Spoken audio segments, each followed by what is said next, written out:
This is the Awakening Word brought to you by Reverend Samson Ajetomobi, the president of the Men of Issachar Vision Incorporated and overseer of the Redemption Faith Churches. So when I say to you most time, nothing encourages a man like answers to prayer. It's an amazing truth. And I'm sure today you will experience answers to prayer. Reverend Ajetomobi is called by God with a mandate to reach the unreached at all cost and reawaken the church to our responsibilities. Every gallows the enemy have set up, by the word of God today, they will go into the same pits. Be blessed. Being a male is a function of birth. Being a man is a function of choice. Not every male is a man or is man enough. Being a male is just because the day you were born, they asked the question, what was the sex? Okulin Lobio is given out to a male child, and that's what makes you a male. Now, being a male does not mean you're a man. In 1 Samuel chapter 16, verse 17 and verse 18, King Saul was in trouble. He was heavily distressed. And then there was a request made for him. And he says, look for me a man. And Saul said unto his servant, provide me now, who? A man that can play well, and bring him to me. In verse 18, then answered one of the servants and said, behold, I have seen a son of Jesse, the Bethlehemite, that he is cunning in playing, and a mighty valiant man, and a man of war, and prudent in matters, and a comely person, and the Lord is with him. Few thoughts. David at these scriptures, at this writing, was 16 years old. How is he being described? A man. Who are we looking for? A man. So you can be 16 and be a man at heart by your delivery capacity. You can be 70 years old and be a boy by the quality of decisions you make.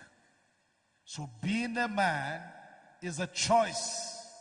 Being a male, you have no choice about that. You are just given birth to, and you are discovered to be a man. What are the things real men do? What are the things they don't do? When a boy becomes a father suddenly, because he impregnated one careless girl, and the careless girl cooperates with him, that is a strange arrangement, and I can tell you that guy still remains a boy, though you may call him a father. So you are not smart when you allow one boy sleep with you and impregnate you. They are still paying his own school fees, and now he's carrying your pregnancy. You're not a smart person. So being a man, there are futures that shows that this person is man enough. Number one, being a man required that you can caution yourself without being supervised. Real men have self-control to caution themselves without being supervised. You are not cautioning yourself because your wife is around or somebody is around or somebody knows you around. No. Real men have caution over themselves. They have self-control. Number two, real men are very disciplined. They're not careless with their lives or the lives of people around them. Real men are very disciplined. Being a man requires being spiritual.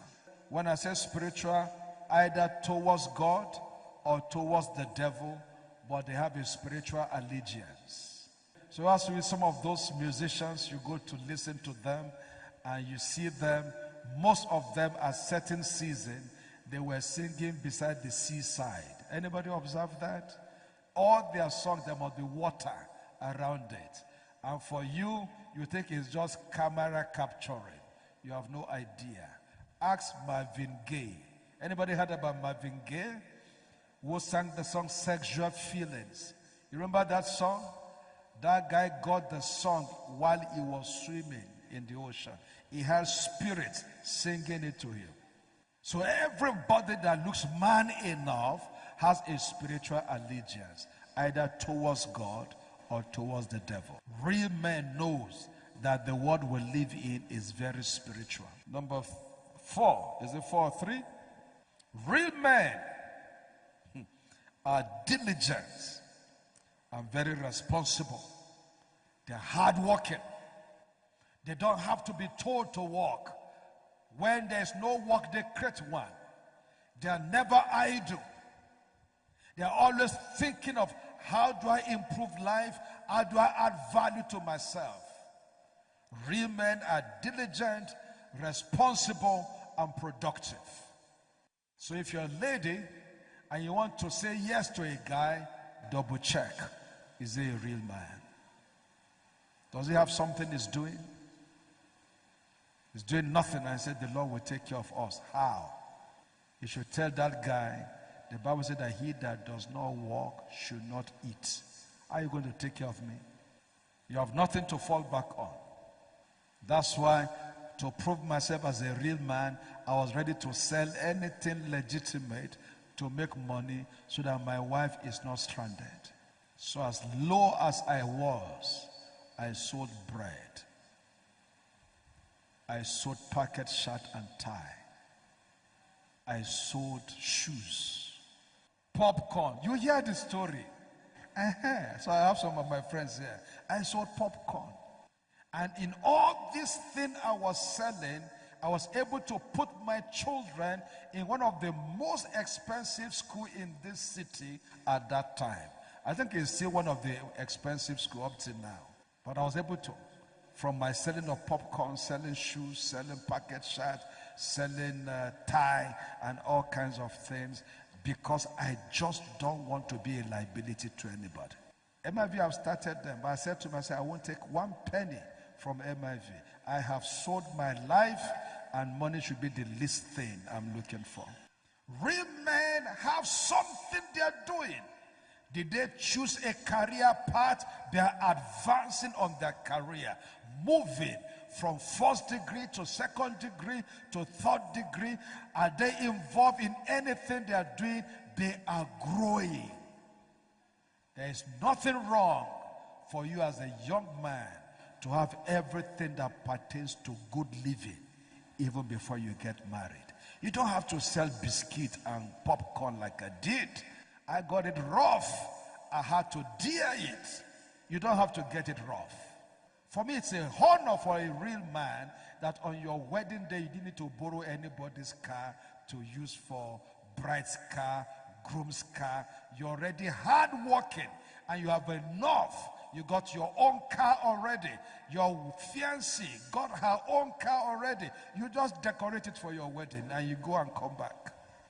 They're looking for somebody's car in church who has a good car.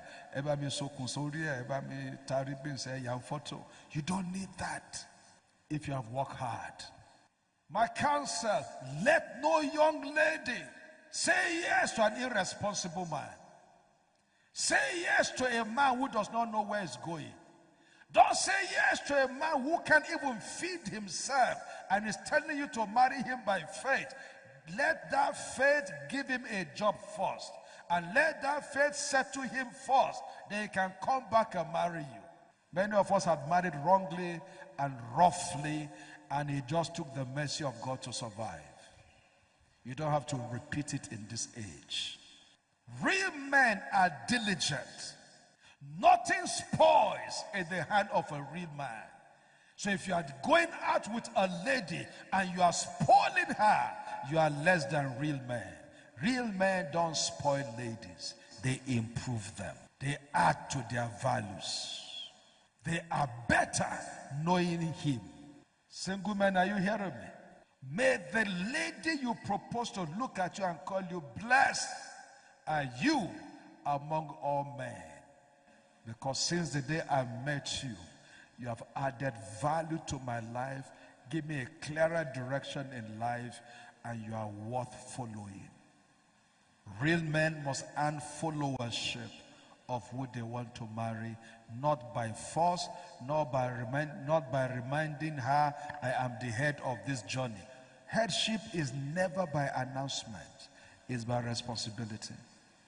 Be a responsible guy, and any lady will respect you. In fact, they don't have to be your wife or your fiancé. They will respect you. Ladies respect responsible people. So he must be diligent. He must be hardworking. He must have a good plan. Now, I didn't imply that he must have a duplex before he marries you. No, it could just be one room if that's what his capacity can take. But you can see a future in him. Everything that counts in life always starts small. So never be afraid to start small. Is that okay? Look at your size today. You started small, like a 2.5 kg girl, or in fact, some of you less than 2.5. They didn't show you will survive. But see your size today. Never be afraid to start small, but don't remain small. Never be afraid to start small, but don't remain small. Be daring. Real men can dare territories. That takes me to the next point. Real men are very courageous. Joshua 1 verse 9, 1 Corinthians 16:13. Real men are very courageous. Life is for daring men. Anything you don't dare will not submit to you. Nothing submits easily except you dare it. Life is for daring men.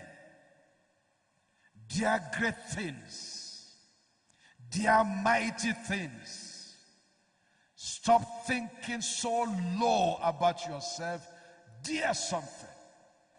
And there's nothing wrong in failing, because failing alone is a life lesson. You will learn how not to fail next time. Do you understand that? So don't be afraid of failing. Dare it. Real men are courageous people. They say, nobody in your father's house has reached this level. He said, watch me. I will be number one. Never be afraid to dare new heights, new things, new opportunity. That will help you. Real men are solution providers. If you have not solved your own problem, how are you going to solve the problem of another lady that you want to bring into your life? You've not solved your own problem, rather. You now want to solve somebody else's problem. How? Unfortunately, when a lady is in love, she doesn't double check some of these details. She's just carried away with love. I told two guys, a lady and a guy, I told them, I said, you guys are not ready for marriage. Stay apart for some time. Because this man does not even know where he's going. I said, you had a talk with the two of you now. You know what the guy said to me? I said, how about this plan? How about this one? He says, sir, when we get there, we will cross the bridge. You want to get there before you cross the bridge. Men who cross bridge, they have planned it before they take off. They know there will be bridges on their ways. And they have answered the question, when we get to the bridge, what do we do? They know what to do. You want to get there before you know what to do. I say you are not qualified. And they were planning their wedding.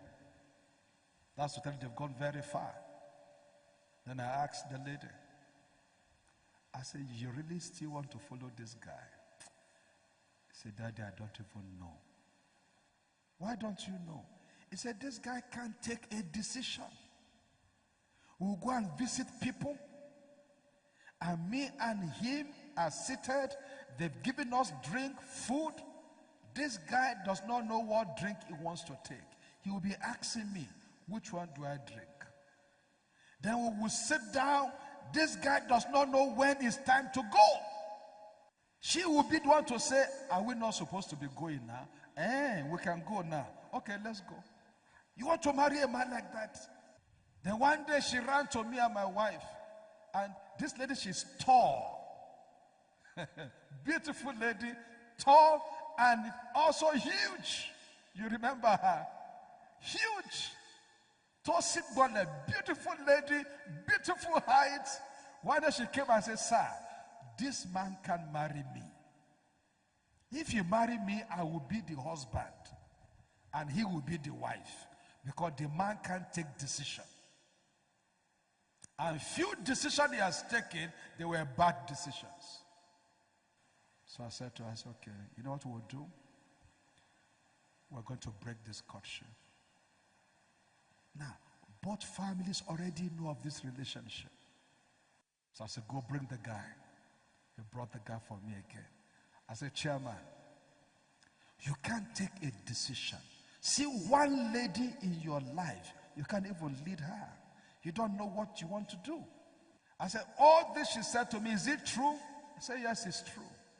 I said, two of you kneel down, because I'm dissolving this relationship now. So I prayed and I broke it. I said, you are no longer in courtship. Everybody go your way. Few months later, this lady's name is Fumi anyway. Fumi came. I said, I got a man. What did he get? A major in the army had proposed to Fumi. Let him commit himself with what? His mouth. I want to marry you. And ask him after he says it, are you sure? Ask him. Say, I am very sure. Okay, let's go to church. Let's go and report ourselves to pastor. And ladies, once you are also sure, don't deceive yourself. Don't make it difficult to say yes. Don't say come next week and come next month. I just want to be sure. What are you being sure about? And for that, I respect my wife. The day I proposed to her, the day she told me yes, and we both knelt down and started our courtship. Some other people will be telling you, I still want to pray more. But Allah anti bear sorrow to cause no daddy, pray more. When the guy comes and you love the guy, simply say yes. Real men will protect their choice. We're moving into being a husband now. But between being a man and becoming a husband, you must be in a relationship. Is that okay?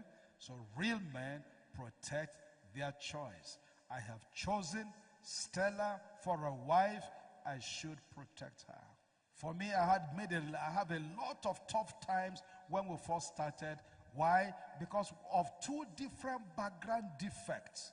I'm from a very unrefined background. Crude. She is from a very refined background. Big problem. Two different worlds coming together. But your first duty is protect your decision. Is that okay? Protect your decision. I've said yes to this lady. I will say yes to nobody else. So after I said yes, some lady caught fire, got angry, got disappointed, because they've been hoping it would be them. And they prophesied.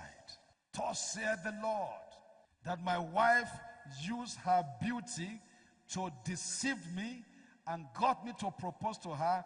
But the Spirit of God says that in three weeks or 3 months, in 3 months, that courtship will fail and I will come back and marry her.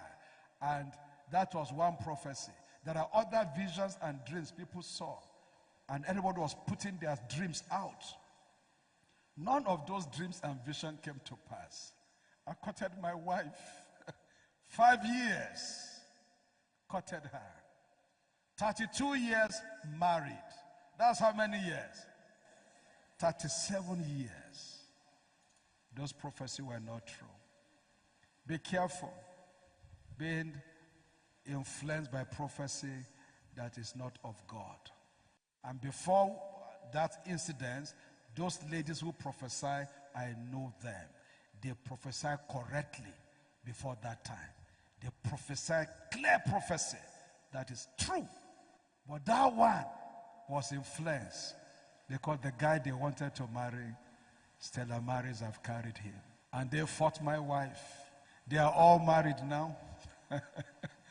And we see, and I tease one of them sometime. She's in America. I said, you prophesied. I said, out of all the prophecy you've been doing that I know, this one is fake. They say it's frustration. When you make a decision, it's one against all other women. So all other women, you delete them from your mind. That's how to be a true man. Real men, they don't double date. Real men do not propose to 5 sisters in 5 states and they're checking which one is going to click. You're a crook when you do that. Real men are definite. They made a choice, they make a choice. They live for the choice. Whatever they meet in the choice they have made, they weather through it and survive it. Matthew 1:19. Real men, when things happen in their courtship, they don't embarrass the people involved. They don't embarrass their fiancé or their fiancée. No, they go through together. The Bible says in Matthew chapter 1 verse 19, then Joseph, our husband to be, being a just man and not willing to make a public example, give me Message translation, was minded to put her privily. Give me NLT and NIV. Joseph, to whom she was engaged, you see they're in courtship now. Is that okay? To whom she was engaged was a righteous man and did not want to disgrace her publicly. Once you are in a relationship, don't disgrace each other. No matter what happened, don't disgrace each other, especially publicly. Give me the previous translation, New NLT. It did not want to disgrace her. It didn't want to embarrass her. It's like, look, since we started our courtship, you have been good. Is that okay? I don't know where you got this pregnancy from. While we find out where you got this pregnancy from, I will not embarrass you. I will not start telling everybody, Sister Daniel, they love you. Have you heard those kind of stories before? Oh, it's a sister. It's a sister, now she's pregnant. No, it says, I'm not going to embarrass you publicly and even privately. So he decided to break the engagement. How? Quietly. Let nobody know. Some of you, a little disagreement, the whole world knows. You throw everything out. You're a useless lady. I thought I was dating a Christian. No. It's a Hindu you were dating. No matter what happened in your relationship, do not disgrace each other. Do not embarrass each other. Try and solve the problem quietly. This is what real men do. We trust that you've been blessed by this message preached by Reverend Samson Ajetomobi of the Men of Issachar Vision Incorporated. We invite you to worship with us every Sunday at the Men of Issachar Vision Incorporated, Olororo, Ojo, Ibadan. Or watch our services online via the Men of Issachar Vision Facebook page and YouTube channel. You can also listen to us on mivradio.com. For inquiries, please call 0808 085 4818 or send an email to mivmandates2010@gmail.com. God bless you.